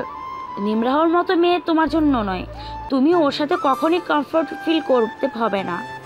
ছোটবেলার আবেগ দিয়ে বড় জোর প্রেম জন্মাতে পারে, জীবন চলাতে পারে না। আনানের বুকের ভেতরে কাল বৈশাখী ঝোড়ো হাওয়া। মায়ের দিকে তাকিয়ে ক্রোধ মেশানো সুরে বললেন, তুমি বাবার সাথে কমফোর্ট তো? দয়া করে মিথ্যে বলার চেষ্টা করো না, ধরা পড়ে যাবে। তোমাদের ঝগড়া দেখিনি এমন রাতের সংখ্যা হাতে গুনে বলতে পারো। 2 বার ডিভোর্স হতে হতে রয়ে গেছে। তোমরা দুজন তো পছন্দ করেই বিয়ে করেছিলে, দুজনই শিক্ষিত উঁচু বংশীয়। তাহলে তোমাদের সম্পর্কে এত টানা পড়ুন কেন? কতদিন আমার সামনে হাতাহাতি মারামারি করেছ? কই, নাজারা আন্টিদের ঘরে তো কোনোদিন ঝগড়া দেখিনি। আঙ্কেল আন্টিকে তার প্রাপ্য সম্মান দেন, আন্টিও তেমনি আঙ্কেলকে মাথায় তুলে রাখে। আমি তেমন একটা সুন্দর ঘর চেয়েছিলাম যেখানে স্বামী স্ত্রী পারস্পরিক শ্রদ্ধা ভালোবাসা দিয়ে সব কিছুকে নিজেদের মধ্যে ভাগাভাগি করে নেবে। আমি কোনো রেসের ময়দান চাইনি যেখানে পরস্পর ঘোড়া ছোটাবো আর দিন শেষে হিসেব করব। কে জিতলো আর কে হারলো? তনু নীরবে বসে রইল। আনান সশব্দে চেয়ার ঠেলে সোজা উঠে গেল। যারা শুক্রবারের পরীক্ষার জন্য কিছুটা ব্যস্ত হয়ে পড়ল। এদিকে নাজারা নিজে এসে তনুকে দাওয়াত করে গেল। আকদের 15 দিন পরেই ওর মেয়ে নিয়ে চলে যাবে। মোটামুটি ঘরোয়া পরিসরে খুব সংক্ষিপ্তভাবেই নিমরার বিয়েটা হয়ে গেল। যাবার সময় যারার গলা জড়িয়ে সে খুব কাঁদল। যারা নিজেও চোখের জলে ভাসল। সেদিনের পর থেকে আনান নিমরার বিষয়ে আর কোনো কথাই বলেনি। আকদের 2 দিন আগেই সে ব্যাগ গুছিয়ে রাজশাহী এক বন্ধুর বাড়িতে চলে গিয়েছিল। ফিরেছে আকদের 4 দিন পরে। মনের ঘরের দরজা জানালা যেগুলো হাট করে খোলা ছিল সেগুলো সব একে একে বন্ধ করে দিয়ে নিজের ভেতরে নিজেকে একেবারে গুটিয়ে ফেলল আনান। এই ঘরে আর কারো প্রবেশাধিকার নিষিদ্ধ। এরই মধ্যে দেশের বাইরে যাবার একটা খুব ভালো অফার পেল আনান। সেটা নিয়েই খুব তোড়জোড় শুরু করে দিল। অবশেষে একদিন এক মন বিষণ্ণ করা সন্ধ্যায় অস্ট্রেলিয়া পাড়ি জমালো আনান। বাংলাদেশে থাকাটা ওর জন্য খুব কষ্টকর হয়ে উঠেছিল। যেন এখান থেকে পালাতে পারলেই বাঁচে। এখানকার পরিবেশ ওর কাছে অসহ্য লাগছিল। এখানকার সব কিছু থেকে সে out of sight out of mind হয়ে থাকতে চায়। এরই মধ্যে যারাদের পরিবারে নতুন বাসায় উঠল। তনু নাজারার হাত ধরে কৃতজ্ঞতা স্বীকার করে বেরিয়ে পড়ল। নাজারা আন্টি যারাকে ধরে কেঁদে ফেললেন। যারা নিজেও আবেগে কথা বলতে পারছিল না। নাজারা আফসোস করলেন যারার জন্য। নিমরাহাও নেই, তুইও বগুড়া চলে যাচ্ছিস। আমার চারপাশটা একদম খালি হয়ে গেল রে। যারা তাকে জানালো সময় পেলেই দেখা করবে এবং সত্যি সত্যিই যারা সময় সুযোগ পেলেই নাজারার সাথে এসে দেখা করে যায়। বিশেষ করে ছুটির দিনগুলোতে, কারণ সেদিন ঘরে এলে আফনানকে পাওয়া যেত। যদিও দেখা করা বা কথা বলা কোনোটাই হতো না, তবু নাজারার সাথে সময় কাটানোর মাঝেও আলাদা আনন্দ খুঁজে পেত। গেলেই আফনানের পছন্দের কোনো না কোনো কিছু নিয়ে নিজ হাতে বানিয়ে রেখে আসতো যারা। ওর ঘরটা গুছিয়ে দিত, বইগুলো সাজিয়ে দিত। ভালো পত্রিকা বা ম্যাগাজিন পেলে ওর টেবিলে রেখে আসতো, কারণ ও জানে আফনান কী ধরনের বিষয়বস্তু পছন্দ করে। মাঝে মধ্যে নতুন বই কিনে সেলফে সাজিয়ে রেখে আসতো, আর বইয়ের প্রথম পাতায় শুধু লিখে দিত যারা, যেন ওর নামটা আফনান কখনো ভুলে না যায়। একদিন নাজারা নিজের থেকে যারাকে ওর বিয়ের কথা জিজ্ঞেস করলো। উত্তরে যারা সজ্জল হেসেছে। নাজারা কিছু একটা বলতে গিয়েও চেপে গিয়েছেন। তার গোপনে একটা ইচ্ছে ছিল, আর সেটা হলো যারাকে নিজের ছেলের বউ করবেন। একদিন কি ভেবে আফনানকে বলে বসলেন যারার কথা। কি রে, বিয়ে শাদী করতে হবে না? সময় হলেই করবো মা, আর একটু গোছাতে দাও। মেয়ে অবশ্য একটা পছন্দ করেছি, এখন তোর মত হলেই হলো। এরই মধ্যে তুমি মেয়েও পছন্দ করে ফেললে? আমাদের যারার কথা বলছিলাম। মন্দ কি, আমার হাতে গড়া মেয়ে। পারিবারিক সাপোর্টের অভাবে ততটা মেনটেন করতে পারে না, তো ইসলামিক দিকগুলো যথেষ্ট মেনে চলে। মন্দ তো নয় আম্মু, বরং একটু বেশিই ভালো। আমি হলাম ছাপুষা মানুষ, ওইসব ডাক্তার ফাক্তার আমার পোষাবে না। তুমি এসব বলতে যেও না, অযথা কষ্ট পাবে। নাজারা থমকে গেলেন। সত্যিই তো, তনু কি এ প্রস্তাব মেনে নেবে? এমনিতেই তার যা হাই অ্যাম্বিশিয়াল, মনে হয় না সে রাজি হবে। তার মেয়ে 2 দিন বাদে ডাক্তার হবে, সে তো আরও উচ্চ পর্যায়ের জামাই খুঁজবে। আফনান তো সে তুলনায় খুবই সাধারণ। নানান দিক ভেবে তনুর কাছে প্রস্তাবটা দিতে খুব সংকোচ হচ্ছিল নাজারার। তার আফনান এখন একটা প্রাইভেট কলেজে ঢুকেছে শিক্ষক হিসেবে, পাশাপাশি নিজেদের গ্রামে নিজেদের 8 কাঠা জায়গার উপর একটা মাদ্রাসা প্রতিষ্ঠা করার আপ্রাণ চেষ্টা করে যাচ্ছে। নাজারা নিজের ইচ্ছেটা নিজের ভেতরেই লুকিয়ে রাখলেন। কখনো আগ বাড়িয়ে সেটা আর বলতে যাননি, কারণ সেটা হয়তো ঠিক হবে না। কারণ কে জানে, তনু মুখের উপরেই মানা করে দিতে পারে, সেটা বরং আরও দৃষ্টিকটু হতো। এখন সে সুসম্পর্কটুকু আছে, সেটাও নষ্ট হয়ে যাবে। এদিকে আফনানও বিয়ের ব্যাপারে একদম চুপটি মেরে আছে, কোনো রকম টুফা করছে না। সে আছে তার কলেজ আর মাদ্রাসা নিয়ে। মাদ্রাসার অর্ধেকটা পাকা করা হয়েছে, ছাত্রদের সংখ্যাও বেড়েছে। ইদানিং আফনান ওর ছুটির দিনগুলো ওইখানে গিয়ে কাটায়। মাঝে মধ্যে নাজারা নিজে গিয়েই দেখে আসে ছেলের প্রতিষ্ঠিত মাদ্রাসা। আনন্দে তার বুক ভরে ওঠে। আফনান বেশ খেটে খুঁটে যথাসম্ভব আধুনিকায়ন করার চেষ্টা করেছে এটাকে। ছাত্রদের থাকা খাওয়ার সুব্যবস্থা সহ চিকিৎসা, বিনোদনমূলক কর্মকাণ্ড সবই আছে এতে। দেখতে দেখতে 2 বছর পেরিয়ে গেল। সব কিছুই মসৃণ গতিতে চলছিল, কিন্তু নিয়তির দোলাচলে আচমকা এক ঝড়ো বাতাসে নিমরার জীবন হঠাৎ যেন থেমে গেল। ঘূর্ণি পথে ওরা ঝরা পাতার মতো। আচমকা এক রোড অ্যাক্সিডেন্টে ওর স্বামী প্রাণ হারালো। একমাত্র পুত্র আজানকে নিয়ে শ্বশুরবাড়িতে নানা সমস্যার মাঝে দিয়ে সবার সঙ্গে টিকে থাকাটা নিমরার জন্য বেশ কষ্টকর হয়ে উঠল। নিমরা সব বলে আজানকে নিয়ে নতুন করে বাঁচতে চেয়েছিল, কিন্তু শ্বশুরবাড়ি থেকেই তার পুনরায় বিয়ের প্রস্তাব উঠল। নিমরা 1 বছর বয়সী আজানকে নিয়ে মায়ের কাছে চলে এলো। ভাঙা মনে এত যন্ত্রণা আর সইতে চায় না তাদের। নিমরাকে বিয়ে করতে চাওয়ার মূল উদ্দেশ্য ছিল আজানের সম্পত্তিগুলো বেহাত হওয়া থেকে রক্ষা করা। নিমরা মায়ের বাড়িতে এসে পুনরায় মাদ্রাসার শিক্ষকতা পেশা হিসেবে বেছে নিল। যে মাদ্রাসায় ও নিজে একদিন ছাত্রী ছিল, আজ সেখানেই ও শিক্ষক হয়ে ঢুকেছে। ইচ্ছে আছে পরবর্তীতে বড় ভাইয়ের মাদ্রাসায় মহিলা বিভাগে শিক্ষক হিসেবে যোগদান করবে। যারা এবারে ছুটিতে বাড়ি এসেই নাজারার আন্টির সঙ্গে যোগাযোগ করতে গিয়ে নিমরার ওই ভয়াবহ দুঃসংবাদটি শুনল। পরদিনই দেখা করতে চলে এলো ওর সাথে। এতদিন পর 2 বান্ধবীর দেখা হয়ে ওরা আবেগ আপ্লুত হয়ে গেল। যারা বলল, কেমন আছিস রে? আলহামদুলিল্লাহ, আল্লাহ কুল্লি হাল। তোকে অনেকদিন পরে দেখে ভালো লাগছে। এতটুকু বদলাসনি তুই, সে আগের নিমহারি আছিস। আমার কথা ছাড়, তোর কথা বল। বিয়ে করিসনি কেন এখনো? আমাকে কে বিয়ে করবে? আচ্ছা তাই নাকি, বল তো ব্যবস্থা করি। আমার সেই ভাগ্য কোথায়? বলে মলিন হাসলো যারা। 2 বন্ধুতে অনেক গল্প হলো। নাজারা যারাকে রাতে না খাইয়ে ছাড়লো না, বাড়ির খোঁজ খবর নিল। যারার কাছে শুনতে পেল ওর বাবা স্ট্রোক করে শয্যাশায়ী হয়েছেন। ওদের 2 ভাই বোনের বিয়ে দেবার জন্য পাগল হয়ে গেছেন মা। কিন্তু আনান ভাই দেশের বাইরে গিয়ে সেই যে ডুব দিয়েছে, আর কোনো খবর নেই। আনান দেশের বাইরে যাবার পর থেকেই দেশে খুব বেশি একটা যোগাযোগ করেনি। মাঝে মধ্যে টুকটাক ফোনালাপেই যা কথা হতো। এদিককার কোনো কথাই সে শুনতে চাইতো না। একদিন তনুকে বিয়ের কথা জিজ্ঞেস করতেই মেয়ে দেখবে কিনা জানতে চাইলে আনান বলে, আমার বিয়ের চিন্তা মাথা থেকে ঝেড়ে ফেলো, তুমি যারাকে নিয়ে ভাবো। তুই আমার একমাত্র ছেলে, আমার কি কোনো শখ আহ্লাদ নেই? আমার কি নানি দাদি হতে ইচ্ছে করে না? সরি মা, দাম্পত্য কলহে জড়ানোর কোনো শখ নেই আমার। এই শখ বহু আগেই মিটে গেছে। কী সব বলছিস? দাম্পত্য কলহ হবে কেন? আমি দেখে শুনে গরমে খুঁজে আনবো তোর জন্য। দেশে আয় বাপ আমার, আমার খুব কষ্ট হয় তোর জন্য। এমনি ভালো আছি মা, সেধে যন্ত্রণা বাড়ানোর কোনো ইচ্ছে নেই আমার। ছাড়ো তো এসব কথা। তনু দীর্ঘশ্বাস গোপন করেন। তার নতুন বানানো বাড়ি আজ বিরান মরুভূমি। কত কি ভেবেছিল তনু, ছেলে মেয়ে, ছেলের বউ, মেয়ে জামাই, নাতি নাতনি নিয়ে কত আনন্দ করবেন। তা না, একা একা মৃত্যুর প্রহর গুনতে হচ্ছে। আনানের বাবা সারাদিন বিছানায় শুয়ে আনান আনান করে। যারা তো বগুড়া মেডিকেল কলেজে চান্স পেয়ে সেখানেই হোস্টেলে উঠে গেছে। মাঝে মধ্যে ছুটি ছাটায় আসে। ও কেউ বিয়ের কথা বললে তেলে বেগুনে জ্বলে ওঠে। বলে কোনো দিনই বিয়ে করবে না, সমাজ সেবা করবে। তনুর অস্থির লাগে। কোনো দিন দিশে খুঁজে পায় না তিনি।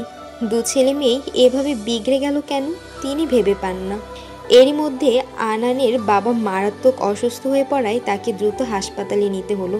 ডাক্তাররা তাকে আইসিইউতে রাখলেন। তনু কোনো দিশে না পেয়ে আনানকে ফোন করে ওর বাবার খবর জানালো। সে কিছুক্ষণ চুপ করে রইল, তারপর বলল, দেখি আমি এদিকটা ম্যানেজ করতে পারি কিনা।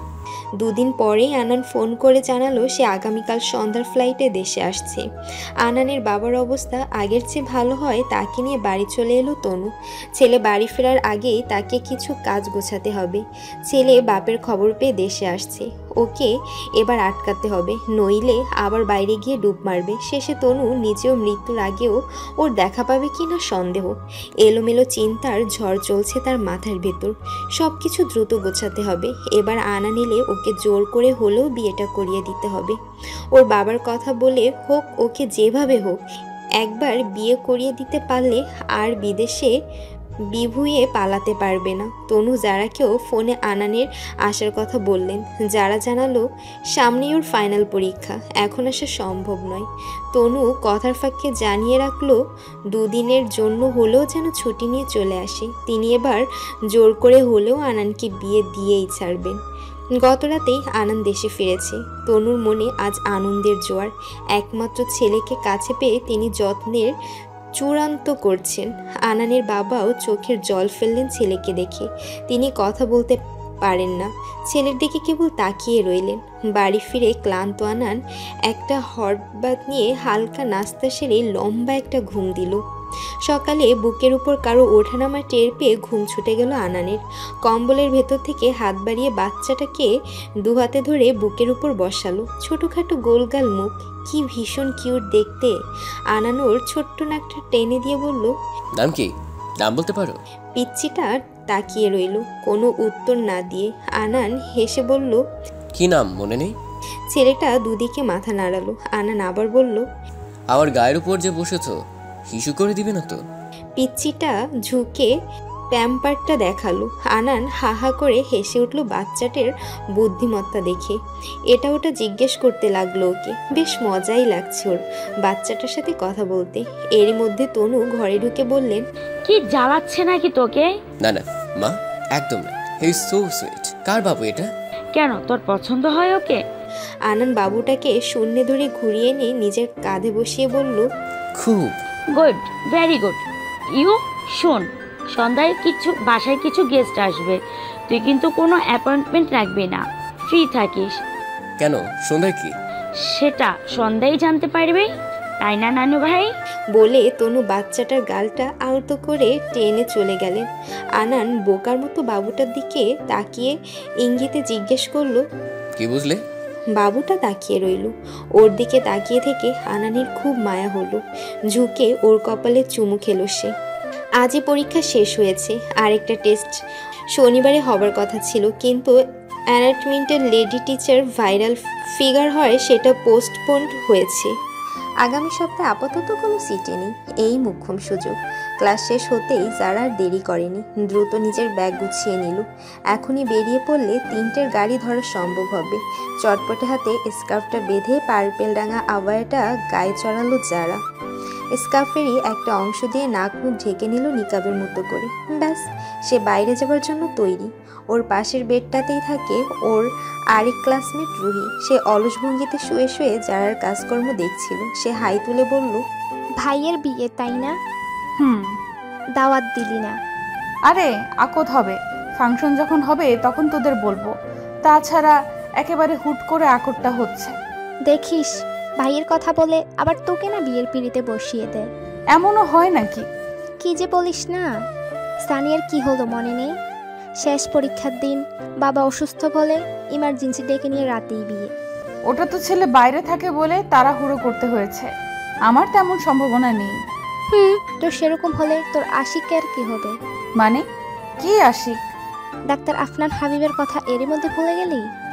ও, সেই চিনে চোখটার কথা আর বলিস না। নাম নিতেও ভয় করে, মনে হয় নাম নিলে এসে হাজির হবে। তবে যাই বলিস, তোকে খুব ভালোবাসে। ইসলামে বিয়ের আগে প্রেম হারাম, জানিস তো? আজকাল কজন মানে এসব? কেউ না মানলেও সূর্য পূর্ব দিকেই ওঠে। যাই রে। দ্রুত পায়ে নিচে নেমে এলো যারা। গেট দিয়ে বেরোতেই আফনানের সাথে দেখা হয়ে গেল। ছুটে এসে ওর হাত থেকে একটা ব্যাগ কেড়ে নিল। হেই, তুমি নাকি বাড়ি যাচ্ছ? দেখতেই তো পাচ্ছ। Give me the bag, I will be late. চলো তোমাকে গাড়িতে তুলে দিয়ে আসি। লাগবে না please, you may leave now. আরে এমন করছো কেন? মনিকা বলল তুমি ইমার্জেন্সি ঢাকা চলে যাচ্ছ, তাই ভাবলাম তোমার ভাইয়ের বিয়ে, তাই না? আমি আসতে পারি? যারা কোনো কথা না বলে হাঁটতে লাগলো। আফনান আবার বলল, তোমাকে এই লুকে কখনো দেখিনি। হিজাব নিকাব, ওয়াও, জাস্ট লুকিং লাইক ইরানি প্রিন্সেস। এই রিক্সা।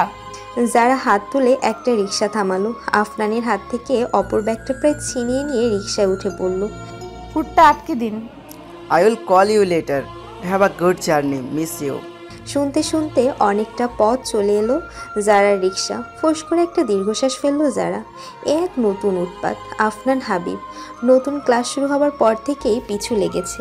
যারা বিভিন্নভাবে ওকে এড়াতে চেষ্টা করে, কিন্তু এত বেহায়া যে তার সকল কথাবার্তা কর্মকাণ্ড পরিচালিত হবে যারাকে উদ্দেশ্য করে। একদিন স্যারকে দিয়ে কথা শুনিয়েছে, নিজেও একদিন অপমান করেছে, সে গায়েই মাখেনি। এখন যারা সাধ্যমতো এড়িয়ে চলে। রেস্ট ওয়াচ এক পলক দেখে নিল যারা। 2:45 বাজে, যথেষ্ট সময় আছে এখনো। আনানের কথা ভাবলো, কি সৌভাগ্য ওর, আল্লাহ ওর দোয়া শুনেছে, প্রিয় মানুষটাকেই সঙ্গী হিসেবে পেতে যাচ্ছে সে। যারা আরেকবার দীর্ঘশ্বাস ফেললো। ওর নিজের ভাগ্যে যে কি আছে কে জানে। বাচ্চাটার সাথে বেশ কিছুক্ষণ খেলাধুলা করলো আনান। খেলতে খেলতেই 2বার হাই তুললো বাচ্চাটা। আনান বুঝলো ওর ঘুম পেয়েছে। আনান ওকে পাশে ডেকে বলল, এসো এখানে শুয়ে পড়ো। বাচ্চাটা সুবোধ বালকের মতো কম্বলের তলায় এসে ঘন ঘন হাই তুলছিল। তারপর চাবিওয়ালা পুতুলের মতো চুপ করে ঘুমিয়ে পড়ল। আনান ওকে দেখে হেসে নিজে বিছানা ছেড়ে উঠে পড়ল। ফ্রেশ হয়ে নাস্তার টেবিলে বসতেই মামুনি ওর সামনে এসে বসলো। ঘুম কেমন হলো বাবা? মাশাআল্লাহ, ভালোই হয়েছে। আচ্ছা, সন্ধ্যের কথা কি যেন বলছিলে? গেস্ট আসবে? গেস্ট তো আসবেই, তবে সবই নিজের লোক। আমরা এক জায়গায় যাব, পুরো ব্যাপারটা তোর জন্য সারপ্রাইজ থাকলো। আশা করি তোকে খুশি করতে পারবো। খুব জমজমাট আয়োজন মনে হচ্ছে। ইনশাল্লাহ, সেরকমই তো ইচ্ছে। বাবুটা কার? পাশের বাসা থেকে এসেছে নাকি? না, কি করছে সে? কে বাবুটা? ঘুমিয়ে পড়েছে? আচ্ছা, সন্ধ্যার একটা ব্যাপার বলো, তোমার ওয়েডিং অ্যানিভার্সারি টারি না তো? You know I don't like it. আরে না, তোর বাপ বিছানা থেকে নড়তে চড়তে পারে না। আমি করব ওয়েডিং অ্যানিভার্সারি। সন্ধে আসুক তখন দেখিস, তার আগে স্পিক নট। বলে তনু উঠে পড়ল। আনান মায়ের চলে যাওয়া দেখলো। এতগুলো বছরে মাকে কখনো এভাবে রহস্যময় বিহেভ করতে দেখেনি। আনানের মনে হচ্ছে মা খুব এক্সাইটেড, তাকে এত আনন্দিত সে দেখেনি আগে। আনান ছোট একটা দীর্ঘশ্বাস ফেলে মোবাইলটা ওপেন করলো। বেল বাজাতে তনু নিজেই দরজা খুলে দিল। যারা সালাম দিয়ে পাশ কাটিয়ে চলে যাচ্ছিল। তনু ডাকলো, যারা? জি মা। আমি খুব দূরের মানুষ হয়ে গেছি না রে। এটা কেন বলছো হঠাৎ? তোর নাজারা আন্টিকে দেখলে খুশিতে জড়িয়ে ধরিস, অথচ এতগুলো দিন পর এলে আর আমাকে পাশ কাটিয়ে চলে গেলে। সালাম দিয়েছি মা, তুমি খেয়াল করোনি। কান্ট আই হ্যাভ হাগ? বলে তনু দুহাত বাড়িয়ে দিল। যারা লজ্জিত হেসে এগিয়ে গিয়ে মাকে জড়িয়ে ধরল। তনুর চোখ ভিজে এলো। তার মনে হলো তিনি তার জীবনের অনেকগুলো সুন্দর সময় নষ্ট করেছেন। কবে কখন তার সোনামণিগুলো শৈশব পেরিয়ে কৈশোরে আর কৈশোর টপকে যৌবনে পা রাখলো তিনি টেরই পেলেন না। সময়ের প্রেক্ষিতে তাদের কত প্রশ্ন, কথা জমেছিল, যার উত্তর তারা নিজেরাই তৈরি করে নিয়েছে। তাদের জীবনের সেই গড়ে ওঠার সময়গুলোতে তিনি নিজের ক্যারিয়ার ফিল্ড আপের নেশায় বিভোর থেকে জানতেই পারেনি তার ছেলে মেয়েদের চাওয়া কি। যারা মায়ের কাঁধে মাথা রেখে কেঁদে ফেলল। তার হঠাৎ খুব কান্না পাচ্ছে, কেন কে জানে। আনান অবাক হয়ে বলল, পাঞ্জাবি নতুন কিনেছো? কালারটা সুন্দর না? তা সুন্দর, বাট এত গর্জিয়াস। আমরা কি কোনো অনুষ্ঠানে যাচ্ছি নাকি? তা তো অবশ্যই। তুই রেডি হ, আমি ওই দিকটা দেখছি। আনান তৈরি হয়ে নিচে নেমে দেখলো ওর ছোট মামা, মাম্মি, খালামণিরা সবাই এসেছে। তাদের সবার মুখ হাসি হাসি। আনানের নিজেকে কিছুটা বোকা বোকা লাগছে, যেন সে কিছু একটা ধরতে পারছে না। মা এসে তাড়া লাগালো সবাইকে গাড়িতে গিয়ে বসতে বলল। আনান বলল, মামুনি কোথায় যাচ্ছি আমরা? বলা যাবে না, top secret, just follow me. হতাশ হয়ে হাল ছেড়ে দিয়ে গাড়িতে উঠল আনান। গাড়ি নাজারা আন্টিদের বাসার সামনে থামলে আনান একা একাই প্রশ্ন করল, এখান থেকে কাউকে পিক আপ করতে হবে নাকি? গাড়ি 10 মিনিটের মতো ওয়েট করে আবার চলতে শুরু করলো। 15 মিনিটের মাথায় ওরা একটা গেটওয়ালা বাড়ির সামনে পৌঁছলো। গেট খুলে দেওয়া হলো, তাতে এক একে সবগুলো গাড়ি প্রবেশ করলো। সবাই নামলো। আনান লক্ষ্য করলো তাকেই বেশি অ্যাটেনশন দিয়ে নিয়ে যাওয়া হচ্ছে। ড্রয়িং রুমে প্রবেশ করে সবাই বসলো। আনান চারপাশে তাকালো। কার বাড়ি এটা? বেশ বড়। সবাইকে শরবত সার্ভ করা হলো। তনু এসে আনানকে ডেকে ভেতরে নিয়ে গেল। যারাও ওর সাথে গেল। একটা সুন্দর করে সাজানো রুমে আনানকে বসানো হলো। যারা ওকে রেখে বেরিয়ে গেল। এবার তনু এসে বসলো। আনান বলল, কি হচ্ছে মা? কোথায় এলাম? কি সারপ্রাইজ? কিছুই তো বললেন। এটা কাদের বাড়ি? তনু হালকা কেশে গলা পরিষ্কার করে নিলেন। শোন, আজ আমরা এখানে এসেছি একটা উদ্দেশ্যে। এটা কনের বড় চাচার বাড়ি। কনেদের বাড়িটা ছোট বলে অনুষ্ঠানটা ওনারা এখানেই করেছেন। বিয়ের আগে রীতিমতো একবার কনের সাথে দেখা করার অনুমতি আছে, তাই তুই চাইলে একবার দেখা করে নিতে পারিস। মানে বুঝলাম না, বিয়ে? কোনে বড় চাচার বাড়ি? সব তালগোল পাকিয়ে যাচ্ছে। কার বিয়ে? আর কোনের সাথে আমি কেন দেখা করব? তোর বিয়ে, বোকা ছেলে, এখনো বুঝতে পারছিস না? আনানের মুখটা শক্ত হয়ে গেল হঠাৎ। মানে আমার বিয়ে আর আমি জানি না? মা, তুমি কি আমার সাথে ঠাট্টা করছো? একদম না। তোকে খুশি করতে এর চেয়ে ভালো কোনো উপায় আমার মাথায় আসেনি। আমি যে বিয়ে করবো এটা তুমি নিশ্চিত হলে কি করে? এখন আমি এখান থেকে চলে যেতে পারি, তখন তোমার সম্মানটা কোথায় থাকবে? এত বড় ঝুঁকি তুমি কিসের ভিত্তিতে নিলে মামনি? তোর সব কথা ঠিক, একটু ঝুঁকি নিতেই হলো রে। শোন বাবা, তুই কনে দেখ, পছন্দ না হলে আমাকে বলবি। তোকে বিয়ে করার জন্য প্রেশার করব না। বললেই হলো। এত আয়োজন করে তুমি কোণে দেখে বিয়ে না করে চলে যাবে? মানুষকে তুমি কি মনে করো মা? উফ, তোর কথার পেছে আর পারি না। তুই মেয়েটাকে আগে দেখ, তারপর তোর সাথে বাকি কথা হবে। বলতে বলতেই গাঢ় মেরুন রঙের আবায়ার সাথে হালকা ক্রিম কালারের হিজাব পরে নিমরাকে আসতে দেখে আনানের জবান বন্ধ হয়ে গেল। আনান দুনিয়া ভুলে নিমরার দিকে তাকিয়ে রইল। নিমরাকে মনে হলো ও তীর তীর করে কাঁপছে। আনানের মনে হলো ও কোনো চমকপ্রদ স্বপ্ন দেখছে। এমনটা হতেই পারে না। নিমরা ওর সামনে কোণে বেশে, তাহলে বরকে? ও আল্লাহ, এ কোন কঠিন পরীক্ষায় পড়লাম। নার্ভাস হয়ে পকেট থেকে রুমাল বের করে কপালের ঘাম মুছল আনান। মিনিট 10 হয়ে গেল, কারোর মুখে কথা নেই। নিমরা সেই যে মাটিতে চোখ রেখেছে সেখানেই তাকিয়ে আছে। আনান বারে বারে ওকে দেখছে আর ভাবছে, এসব কি সত্যি ওর সাথে ঘটছে নাকি কেউ তামাশা করছে ওর সাথে? কি কিছু না বলা থাকলে নিয়ে যাই। পৌরা একজন মহিলা নিমরাকে দুকাত ধরে বললেন। আনান হকচকিয়ে গিয়ে বলল, না না, 1 মিনিট। পৌরা হেসে বললেন। আনান দু চোখ বন্ধ করে এবার দম নিল। তারপর বলল, এসব কি হচ্ছে নিমরা? আমাকে একটু বলবে? নিমরা লজ্জায় যেন আরো গুটিয়ে গেল। পৌরা নিমরাকে তুলে দাঁড় করিয়ে বললেন, ওকে নিয়ে যাই না না ভাই। কথাই তো বলা হলো না। বিয়েটা হয়ে যাক, ঘন্টা ধরে কথা বলো। এখন নিয়ে যাই, দেরি হয়ে যাচ্ছে। নিমরা চলে যেতেই আনান অস্থির হয়ে মাকে খুঁজলো। তনু হাসি মুখে ঢুকে বললেন, কি কিছু বলবে? বামনি, এটা নিমরা তো নাকি অন্য কাউকে সাজিয়ে নিয়ে এসেছো আমাকে রাজি করাতে? পাগল, আসলেই একটা পাগল তুই। আনান টিস্যু চেপে কপালের ঘাম মুছল নার্ভাস ভঙ্গিতে। তনু একটু গম্ভীর হয়ে বললেন, সকালে যে বাচ্চাটার সাথে খেলা খেললে সেটার নিমরাই এতিম বাচ্চা। আনান বিস্ফোরিত চোখে মায়ের দিকে তাকিয়ে রইল। মা আরো কি কি বলছে তার সবটা ওর কানে যাচ্ছে না। তনু কথা শেষ করে আনানের দিকে তাকালেন। এবার বল, বিয়েটা করবি তো? আনান দু চোখ বন্ধ করে কুঁচকে ফেলে আবার স্বাভাবিক করে বলল, মা, তুমি অনেক বড় একটা ঝুঁকি নিয়েছো। খুশিতে আমি দম বন্ধ হয়ে মারা যেতে পারতাম। তনু প্রথমে অবাক হয়ে পরে ফিক করে হেসে ফেলে আনানের গালে আলতো চাপড় মেরে বললেন, ছি, এসব বলে না। আল্লাহ তোকে আরো অনেক দিন বাঁচিয়ে রাখুক। একটা বিধবা আর ইকরামের জিম্বাত এখন তোর কাঁধে। আমি সানন্দে সেই ভার বহন করতে রাজি আছি মা। বলে আনান হঠাৎ তনুকে আবেগে জড়িয়ে ধরল। থ্যাঙ্কস মা, জাযাকাল্লাহ।